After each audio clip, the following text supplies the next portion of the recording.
Listen to a howling roar.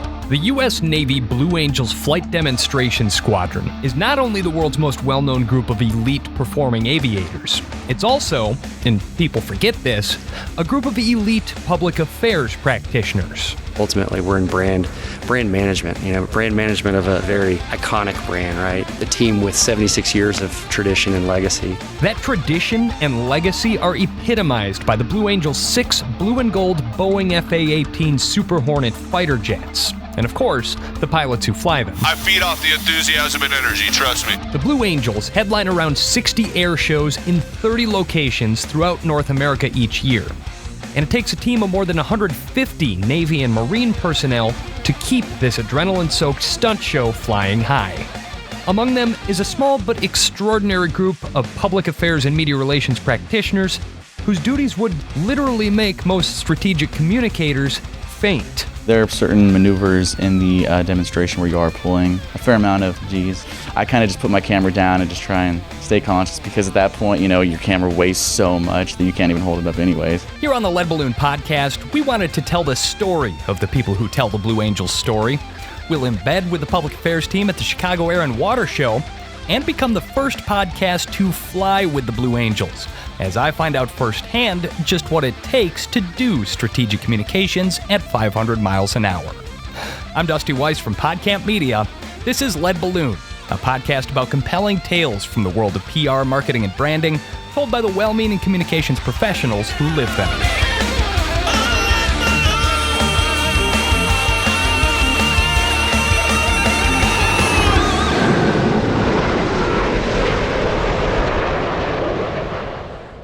Thanks for tuning into this special video edition of the Lead Balloon Podcast, where we tell stories of strategic communicators doing their jobs under intense, high-stakes professional circumstances. Our catalog of episodes includes White House communicators, some of the internet's most famous social media managers, marketing executives from companies like Coca-Cola and LinkedIn, and so many more great tales. And so, if you are a branding, PR, or marketing professional and you like hearing these stories from the people who lived them, make sure you subscribe to Lead Balloon in your favorite podcast app and go back to check out some of our past audio episodes as well. So I'm not going to lie, telling the story of the Blue Angels Flight Demonstration Squadron has been a ton of fun. It's been a tremendous honor and an eye-opening experience to boot. And so, along with Public Affairs Officer Lieutenant Chelsea Dietland, my main point of contact, and the person coordinating everything for me, was Public Affairs Chief Paul Archer. And while he may have one of the best PR and marketing jobs in the world, and many of his predecessors have gone on to hold some of the highest level comms roles in the federal government, it turns out that Paul fell into strategic communication almost by accident. And his story shows that there's an avenue into this career that many of us might not have ever considered. I joined the Navy. I initially wanted to be a Navy SEAL. That didn't work out. I'm not very good at pull-ups. So the backup job I picked was mass communications specialist. Didn't think I'd even make it as a career. I'd just kind of do it for a few years, get out, go to school. I went to boot camp, I did all that stuff, went to A school in Fort Meade, Maryland. That's where all the mass communications specialists in the Navy received their training. From there, that was the first time I had been handed like a DSLR and thought about public communications. So prior to coming to the Blue Angels, I was at the Pentagon, where I worked at the head communication office for the United States Navy. And that's where I ran all the social media stuff for Big Navy for a while, along with the team there. And that's where I kind of started to grow my career and see things from the different, greater strategic communication side of the house. And it's just kind of evolved from there. I ended up getting my degree from Arizona State, the Walter Cronkite School of Mass Communications and Journalism. So the Navy kind of put me on that road, and now I'm just driving. It's an incredible job, an incredible opportunity to get to tell the story of the U.S. Navy Blue Angels, and an incredible mission. But can you rehash for me, what is the mission of the Blue Angels? In the essence, the Blue Angels were created because after World War II, Admiral Nimitz wanted the American people to see the air power of the United States Navy and everything that goes into it and how awesome these aircraft are. But the thing is, the Navy inherently, in our duties and job, the Navy Marine Corps, they're not here. We're out at sea, we're forward deployed. So how do you get the American people to be able to understand naval aviation? That was where Chief of Naval Operations Admiral Chester Nimitz's idea for a flight demonstration squadron would fill a key need for the U.S. Navy. 4 aviators, experienced combat veterans of World War II's Pacific Theater, were selected as the inaugural class of pilots for the unit and set to work developing a choreographed air show that would capture the public's imagination, boost Navy morale, and help the Navy better position itself for a share of the U.S.'s shrinking post-war defense budget. 4 men, handpicked by the Navy, welded together into a united team to conquer the unexplored reaches of the heavens. These are the United States Navy's Blue Angels. In 1954, the first Marine Corps pilot joined the Blue Angel Squadron, cementing a partnership that still stands even today. The squadron's current format includes 6 demonstration planes, Boeing FA-18 Super Hornets, piloted by 5 naval officers and 1 Marine Corps aviator, plus a 7th pilot who flies a special 2-seater jet for media and VIP ride-alongs. They're iconic for their tight, precise formation flying, their spectacular loops and jaw-dropping stunts, and 700-mile-an-hour close-past daredevil maneuvers that'll make just about anyone gasp. But every move is carefully choreographed and painstakingly rehearsed to trigger the maximum wow factor and deliver on 76 years of Navy and Marine Corps legacy. That's our job. We represent the Navy and Marine Corps, everyone at sea and abroad out there doing the real job, and we're just kind of the poster child, just trying to represent them accordingly. One of the reasons that we wanted to do this episode, I think people look at the Blue Angels very often and they forget that it's a public affairs operation at its core. Your mission is to get out and get people excited about what the Navy does. In essence, everyone on the team is a public affairs person because everyone on the team is out there with the public. They go to the schools. If you're wearing this uniform, you are representing the Blue Angels. So we do provide PA training to everyone on the team, from our supply department, medical, like I said, maintainers, people who work on the ejection seat. Everyone has to get kind of spun up on the public relations side of the house. What I feel like the Blue Angels has been more of is ultimately we're in brand management. Brand management of a very iconic brand, right? A team with 76 years of tradition and legacy. And ultimately, we're protecting that. Commander John Fay leads the team of 150 Navy and Marines who keep the Blue Angels flying. He's also a former Congressional Affairs staffer in the Office of the Secretary of Defense. And we started our weekend with the Blue Angels, shadowing the public affairs team as they documented Commander Fay's speaking engagement at a high school south of Chicago. Good morning, Bulldog Nation. How are y'all doing? That's where we met MC1 Cody DeCio, one of 3 mass communication specialists who serve under Chief Archer. Cody told us that the Friday before any particular air show is typically packed full of public appearances at schools, hospitals, and wherever else the Blue Angels can make a splash. And the purpose is to kind of go and speak to the children, and the whole thing is about like inspiring culture of excellence, you understand? So it's kind of just a motivational speech. We also go with a recruiter as well, and kind of showcase what it is we do, show people, that hard work and discipline can take you a lot of places. And it's often his job to document the appearances with a camera and use multimedia channels to amplify the reach of the Navy's message. But after the appearance at the high school, we peeled off from Cody for a moment to meet up with another member of his team, MC1 Bobby Baldock, who was also shooting photography, but of a more extreme subject matter. So today I have the privilege of flying in the back seat of one of our 2-seater aircraft. We met Bobby at an airfield in Gary, Indiana, just over the state line from Chicagoland. It's from here that aircraft in the Chicago Air and Water Show take off, land, and operate for the weekend-long event. As a public affairs professional for the Blue Angels, we handle a lot of the photo and video coverage, also the social media sites, and then also any interviewing. We set up press conferences, media availability, stuff like that. A small piece of that is today in the back of the jet. We'll be doing a photo mission. It's a separate aircraft outside of the 6-plane demonstration. We'll kind of be following the demo around from different angles, trying to get the beautiful skyline in the background. What people forget is that you're in planes pulling these high G maneuvers, and a 10-pound camera becomes considerably heavier. What's that like? Absolutely. So you definitely have to brace your body for the G-forces. The 10-pound camera does feel significantly heavier once the G-forces come on. But all of the training that we go through, all of the preparation, we have hick maneuvers that helps us to flex our legs up to our core, because all of that is trying to keep the blood up in your head. Otherwise, you're going to take a little bit of a nap. What sorts of G-forces are you experiencing when you're flying inside? Well, it really depends on the mission. So it can range anywhere between 2 to 3 Gs up to our highest maneuver, which actually is our closing out maneuver, the pitch-up break. That can range 7, 7.3, somewhere around there. It's definitely, do you like roller coasters? Oh, yeah. This is the most intense roller coaster you'll ever experience.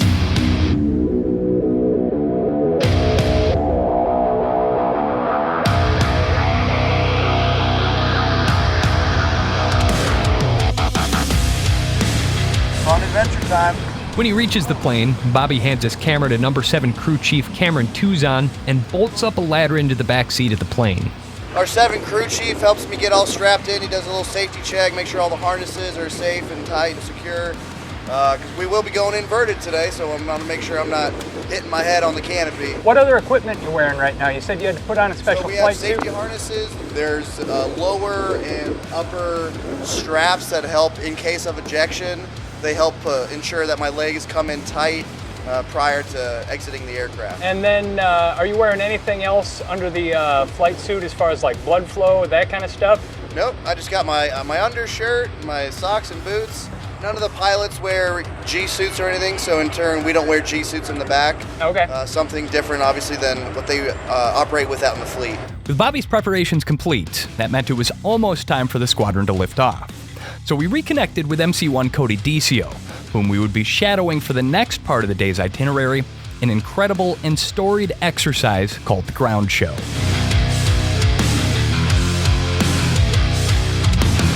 So right now we're getting ready for the ground show to take place. Basically, it's our enlisted team launching the jets out. My job is going to be to go around, take photos, and create content for us to release later from that. Patiently, methodically, the pilots form a line, falling into parade rest stance with their arms behind their backs. At the far left is Captain Brian Kesselring, commanding officer of the Blue Angels and flight leader, Blue Angel 1 in the 6-plane formation. At his command, the other 6 pilots snap to and begin striding in tandem along the row of waiting jets, snapping off a smart salute to the crew chief standing at attention. As the formation reaches each plane in turn, its pilot breaks away from the others in a sharp 90-degree turn, salutes his crew chief, and approaches the ladder, which he ascends with a choreographed, almost robotic bearing. Even the way they slide into their seats is highly orchestrated, a show of respect and even awe for the incredible flying machine that they're about to push to the limits of human endurance. Their crew chiefs as well have a part to play in this show, standing at the top of the ladder and helping them strap in and don helmets in a carefully rehearsed dance that plays out every time they take the planes into the air, even if it's just for a routine flight and even if nobody's watching. Through it all, mass communication specialist Cody Decio is snapping away with his camera, long lens affixed to heighten the visual drama to the full extent, moving from vantage to vantage because he knows this dance step for step as well. And then they'll send a signal down the line, you'll hear them hype up their pilot, they all come down at the same time, put the ladders up, come to the front of the jet, and they start the process of starting up the jet. Nice. In a moment, that is exactly what we see. As the crew chief's encouragement echoes out across the tarmac, they slide down the ladders, fold them into the side of the planes, and stand ramrod straight. Then, at some inaudible signal, they sprint out 10 paces, turn, and face the planes. I hold my breath, and after a brief pause, 6 twin-engine Boeing FA-18 Super Hornets roar to life in unison. The sound quickly drowns out everything else at the airfield as Cody moves along the line, capturing images that will populate the Blue Angels social feeds. There's no chance of yelling over that noise, even with radios, so the crew chiefs signal the pilots using karate-like arm movements, and the pilots test their control flaps in response. There's a puff of white cloud as the pilots test their smoke canisters in unison, and the crew chiefs turn as one and run back past the crew coordinator. Their duties complete, they adopt an easy swagger, laughing, backslapping, and high-fiving like they've just won a football game. Because every takeoff is a celebration, whether there's a crowd of onlookers or not. And as the crew coordinator stands at attention, urged on by the applause, the cheers, and even the rock and roll horns of the crew, the Blue Angels pull away in sequence. 1, 2, 3, 4, 5, and 6. With MC1 Bobby Baldock and his 7 pilot trailing close behind them. and taxi off down the runway.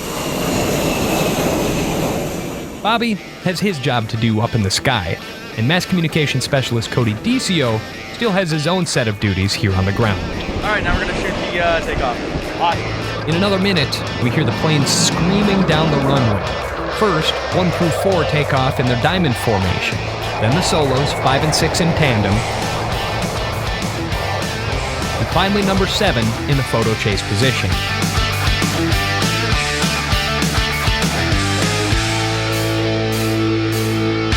A couple hours later, the planes roar back into the airbase, and we catch up with Bobby in the hangar for a quick debrief. Tell us about your flight. It was awesome. Yeah, that was one of the coolest experiences I think I'll ever, get to be a part of. They are literally flying between buildings, and the precision and the maneuvering, it's insane up there. Now, today was kind of a warm-up flight, right? Today was a practice demonstration, yes, sir. There weren't necessarily the crowds out along the lakefront right there, but... There were still a lot of people, yeah. It was cool. We could look down and see all the boats that were out there on the water. It was pretty neat. You don't ever get nervous flying up there, do you? No. The people that, are flying the jets that I'm flying with, they are professionals. They know exactly what they're doing. Everything's about communication up there.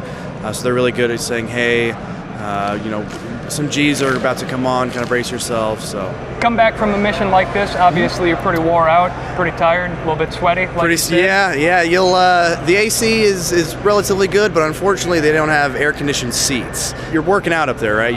The camera feels heavy when you're pulling the G's. You're straining your body, you're flexing your whole body to keep the blood flow up in your head. So I'll feel it tomorrow for sure in my legs. It'll be it's like a really intense leg workout.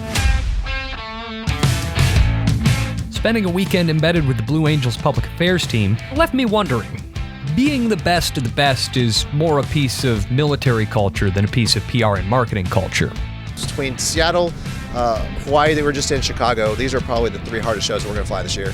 But how many of us working in the strategic communication field could even hope to try and work under the conditions that the Blue Angels public affairs team excels in every day? I put that question to the Blue Angels public affairs chief himself. So I've got to say, MCC Archer, yes, we've seen and done some incredible things, and I've just got to say it's been a privilege for me to get to follow you guys around and see how you do your job in this incredible and storied unit. But I've got to say, in my opinion, I don't even think that 1 out of every 10 public affairs professionals could do the job that you do. What do you think? Like I said, we try to be humble. I think we got a talented team here we can execute our mission without. I will agree with you. I do not think it's for everyone, so I'm very fortunate and lucky to be working with the individuals we are. I think we are cut from a different sort of high tempo, ready to rock and roll cloth, and we're just trying to do the best we can representing the Navy Marine Corps at every show site around the country. I mean, you've seen me in action here a little bit, lugging the camera around a little bit. Do you think I could do it? Well, there's only one way to find out. Obviously, I wasn't going to miss out on an opportunity like this. So a few weeks later, I flew in to visit the Blue Angels team at their headquarters in Pensacola, Florida. Well, it's early, and I'm waiting at an undisclosed location for MC2 Cody Hendricks to come and escort me onto the naval base here. We've got briefing at 06:45 coming up in about a half hour. A few minutes later, Cody pulls into the parking lot, and we make the short drive out to Naval Air Base Pensacola. I get changed into my navy blue flight suit with gold lettering, and then I'm introduced to number 7 Crew Chief Cam Tuzon and Comms Tech Dale Pescua, who will be conducting my safety briefing and getting me strapped snugly into the plane. Is anything that is black and yellow you will not touch. Got it. Don't touch, and then above all, do not touch that. He points to a big black and yellow loop in the footwell, the handle to engage the emergency ejection seat. If you touch that, the canopy goes up, you goes up, and 7 ends up coming back in convertible. We don't want that. I won't lie, all this talk about ejector seats is a little off-putting, but when Dale finally tells me it's time to walk out onto the tarmac, it's all I can do not to sprint out the door from excitement. We stride out between the double row of blue and gold fighter jets, sparkling in the rising sun, and every step feels surreal. Our jet is distinguished by the big number 7 painted in gold on its blue tail fin, and the cockpit canopy hinged open on its back. I climb up the fold-out ladder and start settling myself into the well-worn back seat in front of a formidable-looking instrument panel, and Dale starts strapping me in with thick, heavy-duty canvas safety restraints.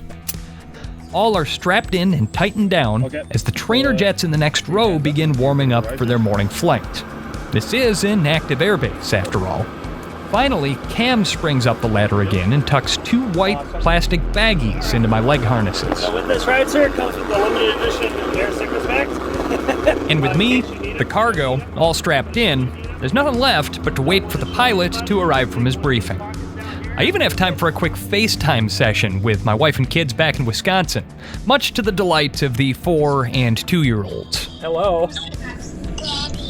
Hey, buddy. Have fun flying. Thank you. I'm going to take lots of pictures and video to show to you guys, okay? Finally, in his bright blue flight suit and khaki garrison cap, Blue Angel number 7, Lieutenant Commander Griffin Stangel from Madison, Wisconsin, strides out, completes his pre-flight walk-around, climbs up the ladder to introduce himself. Good morning, sir. Dusty, how you doing? Good, how are you? I'm Griffin. I'm good. Griffin then slides into the front seat, and Dale helps him into his harnesses. We check our radios. All right, Dusty. Please keep your hands clear. Canopy's coming down. We'll get this thing fired up. And the clear plastic bubble hinges down over our heads and locks into place. Once we get this motor online, we'll get some air conditioning going. Stay nice and cool. There. All right, now we're going to test out the flight controls. Griffin works the controls, the flaps on the wings and tail swing wildly through their range of motion, and the plane rocks with the sudden movement. Directly off the nose of the plane, I see Dale and Cam signaling Griffin using their arms that everything's functioning as it should. Griffin guns the throttle and the plane pulls out onto the taxiway. And as we bump our way out to the runway, Griffin and I get to know one another between bursts of air traffic control radio chatter. So, Lieutenant Commander Griffin, got to ask you before we do this here, what is an appropriate level of enthusiasm for a backseat rider to demonstrate? Hey, as much as you want, man. I would say, if you're excited, don't hide it. I can always turn you down if you start yelling in the back. And I might get loud. That's all right. I'll give you a roller coaster ride. Oh, love it. I heard you knocked out an MMA fighter in Hawaii. That is true, yeah. And I'm thankful we didn't step in the octagon afterwards. All right, brother, you ready to go? Absolutely. First like max afterburner. It's like I've been thumped in the back by a giant hammer. There's the light on. Woo now. The unreal acceleration pushes my helmet back into the seat. There's 50 knots. And within seconds, we're airborne. We're rotating 125. There she is. Oh, yeah. Griffin keeps up a dialogue with air traffic control while the plane banks to the right, turning south and flying out over the bay between the mainland and Pensacola Beach. It's immediately apparent how much different this plane is from anything else I've ever flown in.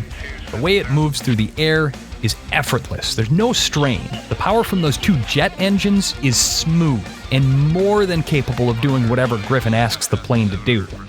By comparison, the commercial airliner I flew on to get here feels like a city bus with wings duct taped on. We coast easily up to 3,000 feet out over the inlet to the bay, and then air traffic control chimes in with our clearance up to 14,000 feet. Blue Angel 7, climb maintain 14,000. Most planes will make that ascent over the course of 5 minutes or so, but the Super Hornet does it in 20 seconds flat. All right, up we go. Here we go. Oh, yeah, baby! Yeah! With no warning, my reaction surprises even me. I am squished back into my seat like it's a rocket launch, and I cannot contain the giddy surprise that spills out of my mouth. Oh, sorry about that. Hey, it's all good. Hey, we're going to do a little 0G pushover coming up here, all right? Yes, sir. All right, and here we go. Ascending at upwards of 500 feet per second, Griffin eases us out of that climb into a shallow dive, and suddenly, I'm floating in my restraints. My brain struggles to mediate between what my eyes are seeing and what my inner ear is feeling, and I realize I'm grinning like an idiot as I sink back into my seat after 7 or 8 seconds of weightlessness. Still feeling all right back there? Oh, man, I would fly commercial a lot more if it was like this. The coastline disappears behind us at 500 miles an hour, and it's time to get to know Griffin in his role as a media relations practitioner and pilot. So, you're number 7. Yep. You have the job of being both the face and the voice of the Blue Angel squadron. And I gotta say, from where I'm sitting, That's pretty much Webster's textbook definition of best of both worlds. So, how'd you go about getting a job like that? Well, there's actually a lot that goes on behind the scenes. Yeah, I'm the face that they see, I'm the voice that they hear. But there's a ground team behind all that makes sure we are safe and effective. We got the aircraft we need, and I'm honored to be a part of that. I can't see his face while we speak. He's in the front seat and I'm in the back, but I can see the top of his yellow flight helmet over the instrument panel in front of me. And what he's doing, fielding my questions, hitting his talking points, while at the same time flying an FA-18 Super Hornet and coordinating with air traffic control, whom you'll hear periodically over the radio. It's the most extreme example of media relations I've ever witnessed. Got to follow you guys around in Chicago a little bit and watch you do your thing. Oh, yeah. Yeah, dude. And I just gotta ask you, as one guy that's made a life behind a microphone to another guy, are you a big talker who became an aviator, or are you an aviator who became a big talker? Aviator who became a big talker. Yeah? Yeah, I mean, through flight training, you get the opportunity to, practice your public speaking. You give briefs, talk about flight conduct. You get to lead debriefs. Condo 1-2, clear direct JD. Honestly, this is a whole other level. Well, seriously, I mean, nobody else in the world does what you do under the conditions that you do it under. Yeah. I mean, what's going through your head when you look around and you say, oh, this is my office, this is my studio? Honestly, I'm more of the mindset of trying to fix what I screwed up last time, so any little, whether it's speaking on the bike or flying. Full departure, Jedi 10, passing 1000. Really just trying to improve based on yesterday's performance kind of thing. You wind up doing a lot of media relations as part of your job. Obviously, you're doing it right now. In the world of media relations, I've always told people, you can send out a press release, you can write up a blog post, but the best media relations, I like to think, is in experience. What's lost in the media relations process if you're not able to give a media representative this first-person experience? The jet rides, we could talk about it all day, but unless you're up here experiencing it, you won't truly know what these pilots are putting themselves through the flight demo and all that, all the work they're putting in. Yeah, I'm getting a sense for that. I really am. That awkward chuckle is because I know what's coming next. He told me what he's going to show me. Now, he's going to show me. We're going to be getting ready to pull some G's here, friends, so we're going to descend down just a little bit, get to about 10,000 feet. Then we're going to see how our bodies are feeling, all right? So we're going to do a little bit of a G warm-up. Griffin puts the plane into a gradual dive, using gravity to pile on the speed that's going to create the inertia that will punish our bodies. I flex my muscles, push my feet against the floor, and breathe how Cam and Dale instructed me. All right, so we're coming to the right for 3 Gs. Ready, hit it. The plane rolls hard, and I see sky to my left and ocean to my right. There's 2, 2.5, and there's 3 right there. All right, we're coming back to left for 4 now. All right, squeeze the legs. I am straining every muscle in the lower half of my body, which literally feels like it weighs close to 700 pounds. There's 4 right there. Squeeze the legs, push out with the abs, and we're rolling out. All right, we'll catch our breath here for a second. Oh, man. You ready to bump it up to 6?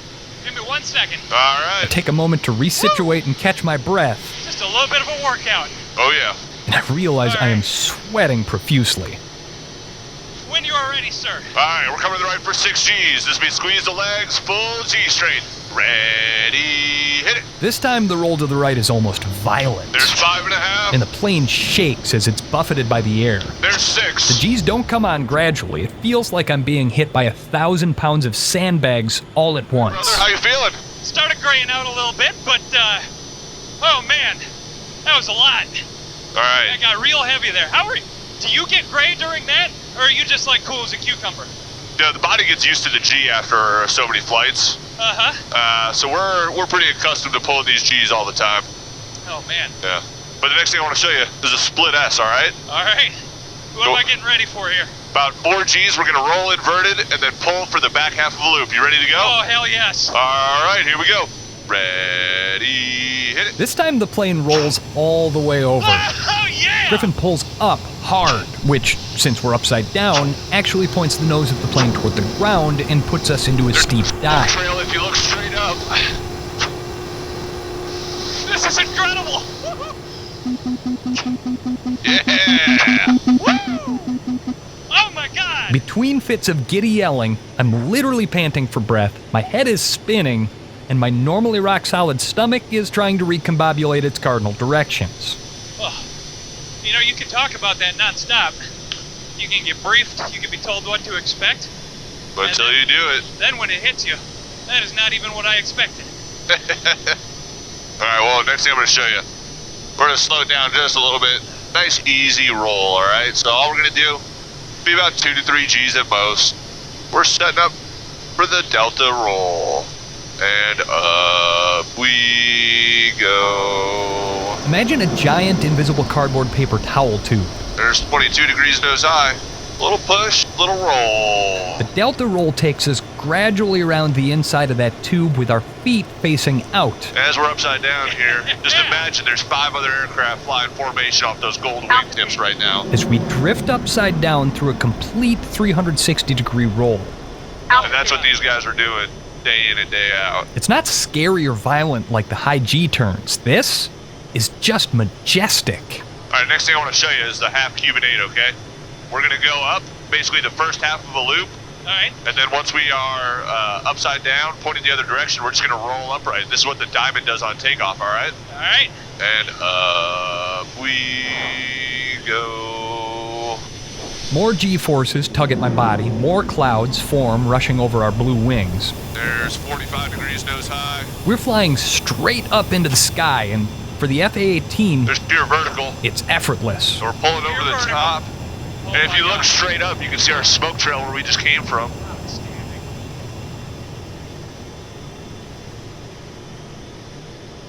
And all 4 diamond jets will do this right on takeoff in diamond formation. Wow. All right, we're going to speed things up a little bit, okay? Oh, God, okay.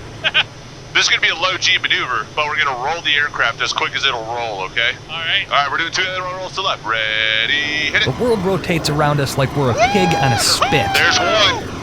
And 2.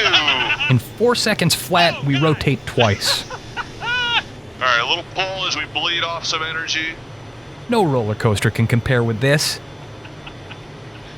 I hope I'm not too annoying back here. Nah, this is man. the ride of a life, man. Hey, I feed off the enthusiasm and energy, trust me. Oh, God.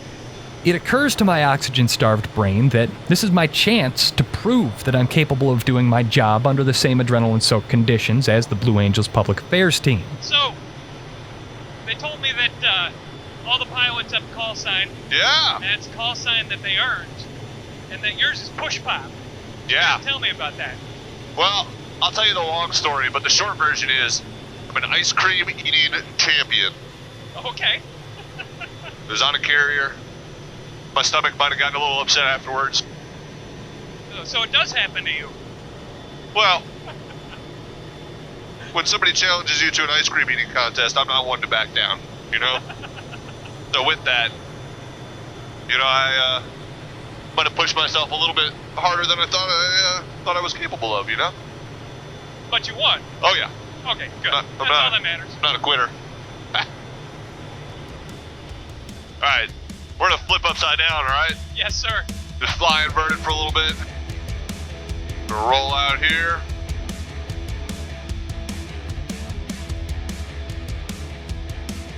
All right, we're flying inverted. Rolling to the left. Ready, hit it. Here we go.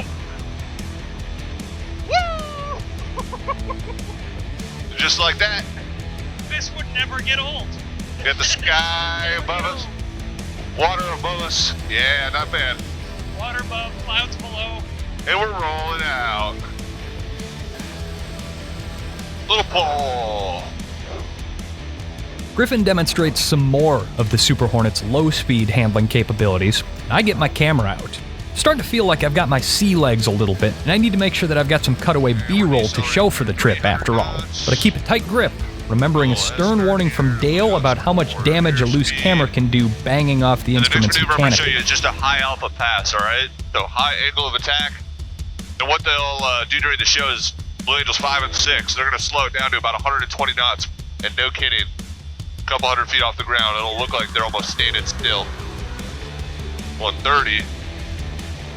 So as you can see, we just kind of pitch up. You can kind of feel the rough air coming over the wings. That's totally normal. Yep. But we're still totally maneuverable. Even at slow speed, it's one of the highlights of the Super Hornet. And if you look at the mirrors behind you, we just got the smoke billowing out. And even though we're only going 120 knots, we can still select max afterburner. We feel those light off. And we can still just climb away like a rocket ship like it's nothing, you know? I'll do a nice easy roll to the right. What other aircraft have you flown besides the FA-18? To be honest, not a whole lot. The trainers, the T-45s, which are parked right next to our jets there on the line at Pensacola. And then I've also flown the T-6, which is also flown in Pensacola there. So besides that, had a little bit of civilian experience flying like single-engine Cessnas, that kind of stuff. But that's pretty much it, you know? So obviously nothing else that stacks up to this. No, I remember the first time I took off in an F-18, and no kidding, lit the afterburners for the first time. It's a pretty wild sensation. Are you going to be spoiled for the rest of your life? You know, there's that distinct possibility, but you know, that just kind of reminds me to take every day, give it 100%, and not take anything for granted, because you never know when you know, life changes, and next thing you know, you already had your last F-18 flight, and I don't know what that day is going to be, but I'm going to take advantage of every day I can leading up to it. Yeah, this is a gift, man. You know, this is a top 5 life experience right here, and I know you don't take it for granted, and that's awesome.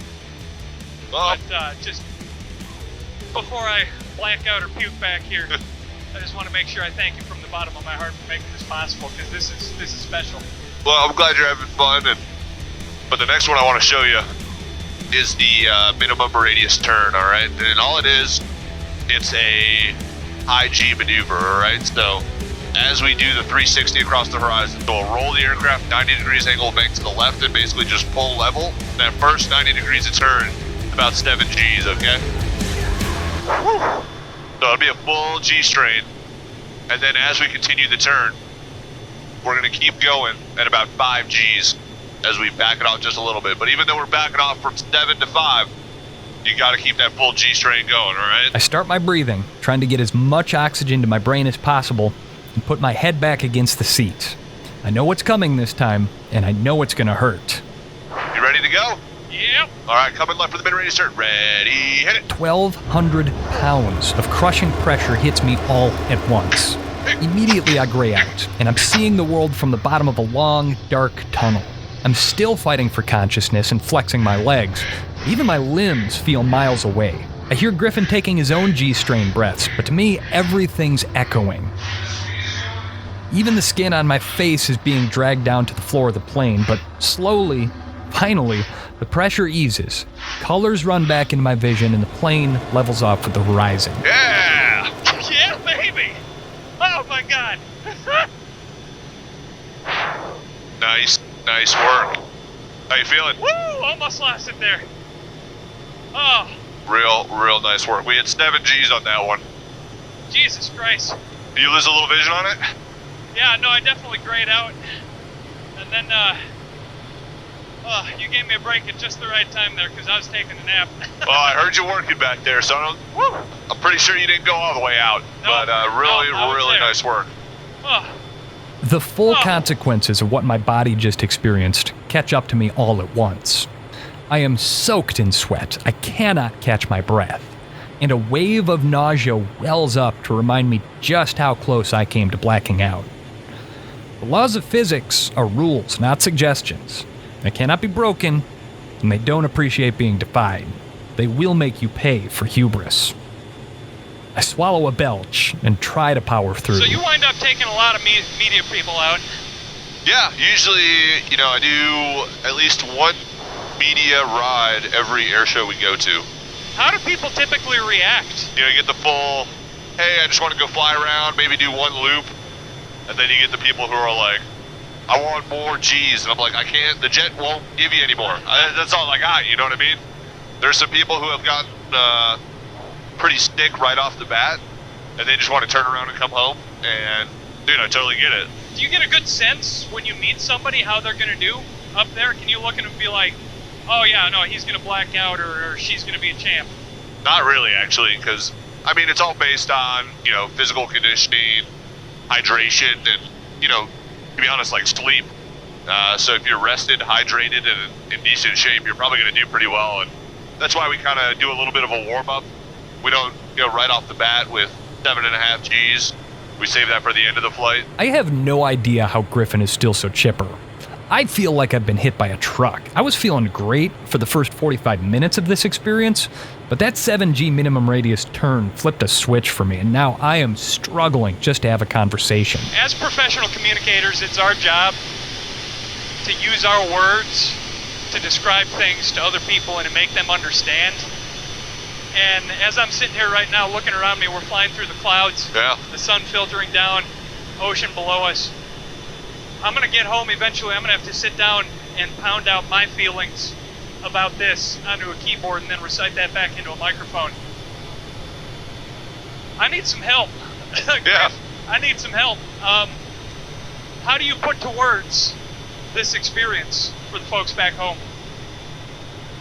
Honestly, it's a blessing, and it's a culmination of a lot of hard work from a lot of different people, but you know, it's amazing what a phenomenal team can do when everybody's firing on all cylinders and you're striving towards a common goal. It's a privilege to be working with such incredible people who are so dedicated to giving their all every day.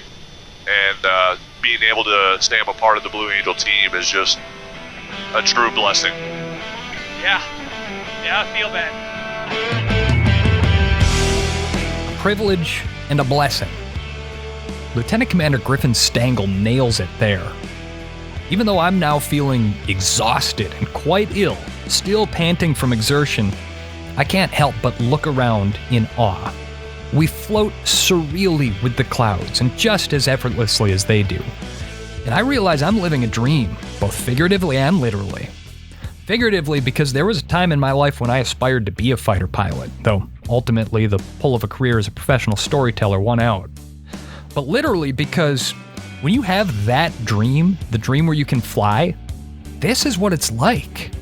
You just stretch your arms out and will it to happen, and it's effortless. It's peaceful. In that dream, you belong in the sky.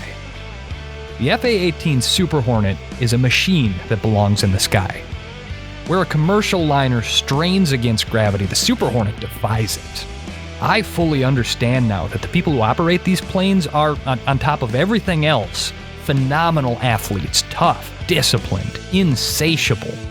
And through their intense training, they also become creatures of the sky.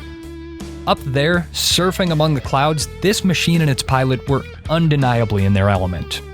And for 60 precious minutes, because of this rare invitation to join them, I belonged there too.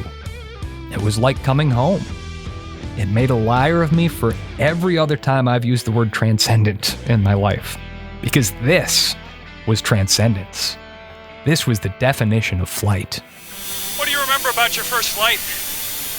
Felt like I was behind.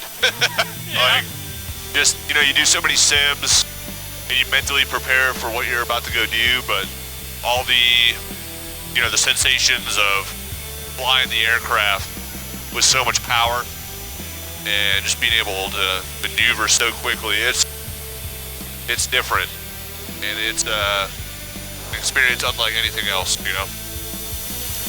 That it is. We begin a leisurely flight back to the coast, and Griffin tells me that there's one last maneuver that he wants to show me, the carrier brake. Basically, it's a sideways skid through the air designed to slow the jet from its cruising speed of 400 knots to its landing speed of 130 knots as it comes in to land on an aircraft carrier at sea. We'll be landing at the airfield, though, so he has to ask the tower for permission. Sherman Tower, Blue Angel 7, 15 miles to the west. VFR for the initial request of carrier. Blue Angel 7, Sherman Tower. Report the numbers are 7 left, carrier brake and early descent within 5 are approved. Carrier brake and descent within 5 is approved for 7 left, Blue Angel 7. I do everything I can to steel my frazzled nerves and flip-flopping stomach for one more high-G maneuver. Except this time, instead of an ocean more than 10,000 feet below us, I'm looking straight down at the busy runway just 1,000 feet below. Blue Angel 7 braking. 7 roger. Coming left, here we go. We wheel around just a few hundred feet above the trees, swamps, and suburban homes west of Pensacola. There's 4Gs. And line up for our landing. We're rolling out. Nice work. Oh my God. Angel 7, change to runway 7 right, check wheels down, runway 7 right, wind 030 at 9 are clear to land. Clear to land 7 right. I got 3 down and lock for Blue Angel 7. And we'll be on deck here very shortly. No big deal. Pulled 7 Gs today. Easy peasy. What about 500 knots at one point? No big deal. Pretty sure I just put on 5 years. Hey. 5 years of living right there. Oh my God. Hey, Navy will give you a couple gray hairs, but I'll tell you, that's the biggest lie of that Maverick movie. Tom Cruise has been in the Navy 30 years, doesn't have a gray hair on his head. And it'll be a little bump here as we touch down. And just like that, we're back on solid ground.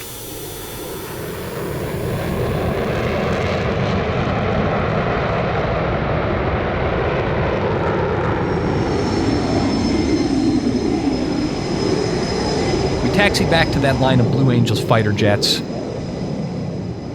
Dale guides us into park.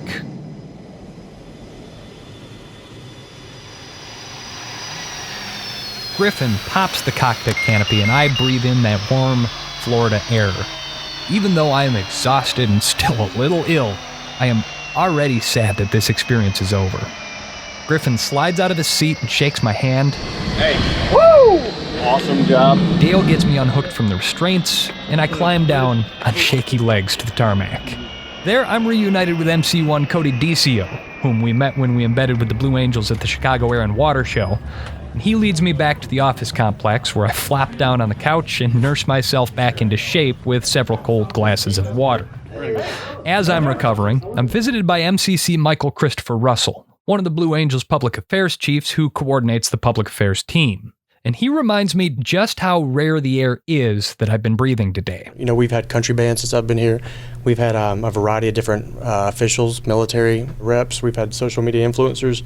It's a great way for their fans who may not normally watch anything to do with the Navy to get a peek into what a F-18 is. But then you get them in the back seat of that thing and really put them through their paces. I mean, that's just the kind of thing that has to be experienced to be believed, almost. Yes, sir. It was certainly, I'd even go so far as to say, life-changing for me today. I don't think that is any kind of an exaggeration. Right. But what do people take away from an experience like that? I mean, I remember the first time, I know this is a personal story, but I remember the first time I flew on an airplane, how when I was up above the world looking down, how small it made my problems feel to see how vast it is. And, you know, an F-18 is so different than a commercial airliner, but I think that it's such an exhilarating experience that, you know, the people that are fortunate enough to go in the back seat, they're going to share that with their family and their friends. And definitely, like you said, it's going to touch them to where they're never going to forget it. And it's definitely a unique thing that not very many people get to do. Yeah, certainly.